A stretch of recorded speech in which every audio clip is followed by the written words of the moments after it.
आगा साहब ने क्या बोला? आगा साहब ने मुझे बहुत अच्छा रिस्पॉन्ड दिया। उसने लिख कर दिया है डीसी साहब के ऊपर, ये मसला देखो क्या है और हल कर। भरोसा मुझे पहले अल्लाह ताला के ऊपर है, उसके बाद आगा साहब पे। उसके ऊपर आगा साहब ने मेरे लिए बहुत कुछ खींच किया है। तब से मैंने हर किसी का दरवाज़ा ठुकराया, हर कहीं दर दर के मैं ठोकरे खा रहा हूँ। इस वक्त जो टेंट है बड़ा हाईलाइट किया, लेकिन गवर्नमेंट यहाँ की सरकार टस से मस नहीं हो रही है आप, लेकिन अभी तक यहाँ की एडमिनिस्ट्रेशन टस से मस नहीं हो रही है सर।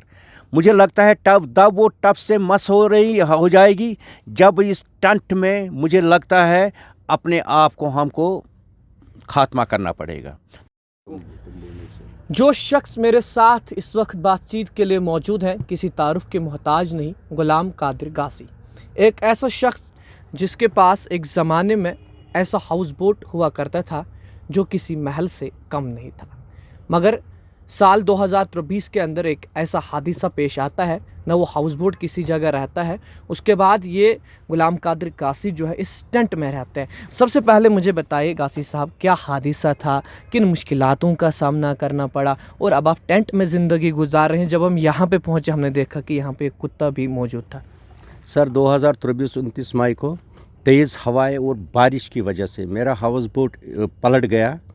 तो पलट जाने के उसमें मेरी फैमिली थी, बच्चे थे, लेकिन अल्लाह ताला का लाख लाख शुक्र है वो बच गए। उस वक्त पुलिस आए, सीआरपीएफ की टीम आए और एसडीआरएफ की टीम, उन्होंने बचाया उनको, लेकिन वो हाउस बोट बच ना सका। इतना तेज़ अंदर से पानी आ गया, लेकिन उनका मैं अल्लाह ताला का लाख लाख शुक्र करता हूँ, उनकी वजह से वो अल्लाह ताला को बचाना था तो वो बेचारे आ गए, उन्होंने बहुत हेल्प किया और थोड़ा बहुत सा सामान भी निकाला है। तब से मैंने हर किसी का दरवाज़ा ठुकराया, हर कहीं दर दर के मैं ठोकरे खा रहा हूँ। इस वक्त मैंने सबसे पहले मैं डीसी ऑफिस गया, मुझे एफआईआर मिला, पटवारी साहब का रिपोर्ट मिला, तहसीलदार का रिपोर्ट मिला। 2000 फिर जून में मैंने स्टार्ट किया अपने रिहेबिलिटेशन के लिए। तब से आज तक मैं दर के ठोकरे खा रहा हूँ।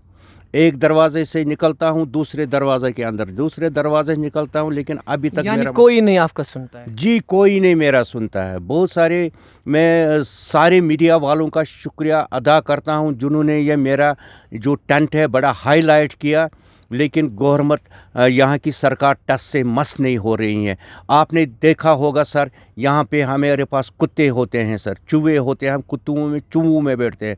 मेरे जो बच्चे हैं मैंने उनको ननिहाल में रखा सर, तो अब मैं अकेला यहाँ पे रहता हूँ। मेरी फैमिली जो वो ननिहाल में चली गई, अब वो दिन में किसी वक्त यहाँ पे आते हैं सर, तो यहाँ पे मुझे खाना वाना बना के देते हैं। लेकिन मैं कहता हूँ यहाँ की एडमिनिस्ट्रेशन क्या है, यहाँ की एडमिनिस्ट्रेशन क्या है?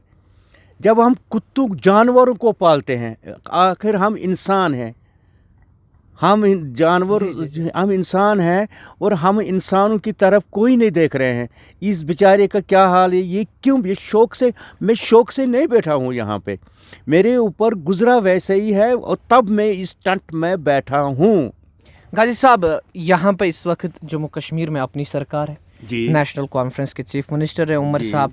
उमर साहब से आप कभी मिले इस मामले को लेकर? मैं मेंबर पार्लियामेंट आगा वाला साहब से मिला हूँ सर, मैं एहसान परदेसी साहब से मिला। आगा साहब ने क्या बोला? आगा साहब ने मुझे बहुत अच्छा रिस्पॉन्ड दिया। उसने लिख कर दिया है डीसी साहब के ऊपर, ये मसला देखो क्या है और हल करो, लेकिन अभी तक यहाँ की एडमिनिस्ट्रेशन टस से मस नहीं हो रही है सर।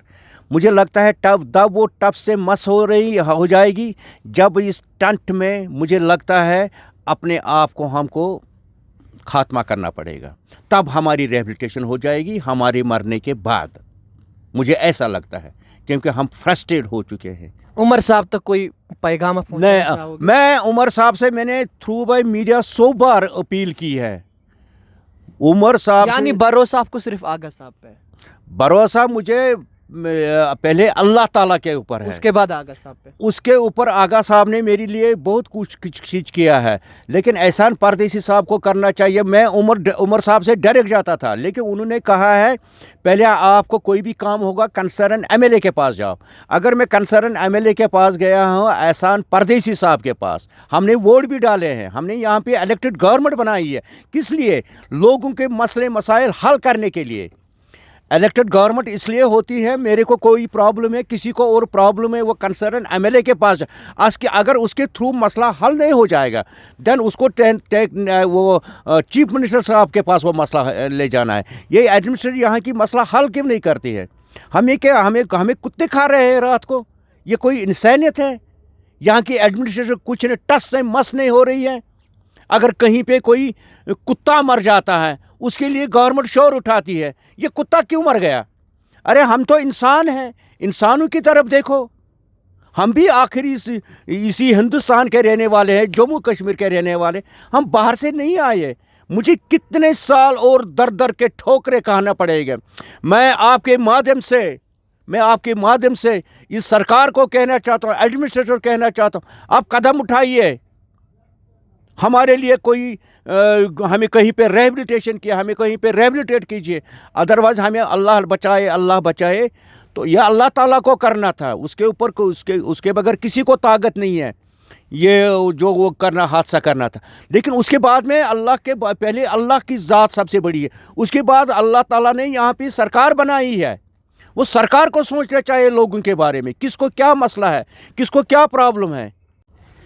सबसे पहले मुझे अल्लाह पे भरोसा है और उसके बाद जो सेंट्रल कश्मीर के मेंबर पार्लियामेंट सईद आगा रूहुल्लाह महदी है, आगा साहब पे इनको भरोसा है, क्योंकि इनका मानना है कि मैंने बहुत दरवाजे खटखटाए, मैंने दर दर के ठोकरे बहुत जगह खाए, मगर जब आगा साहब के पास गया तो आगा साहब का रिस्पांस ठीक था, आगा साहब का बात करने का तरीका दुरुस्त था। और इनका सरकार से इनकी ये मांग है कि जनाब मुझे रिहेबिलिटेट किया जाए, मुझे एक ऐसी जगह दी जाए जहाँ पर मैं अपने बच्चों के साथ ज़िंदगी गुजार सकूँ। मज़ीद क्या निकल कर आएगा वो भी पहुँचाएँगे। देखते रहे दोस्त न्यूज़ शाहिद के साथ।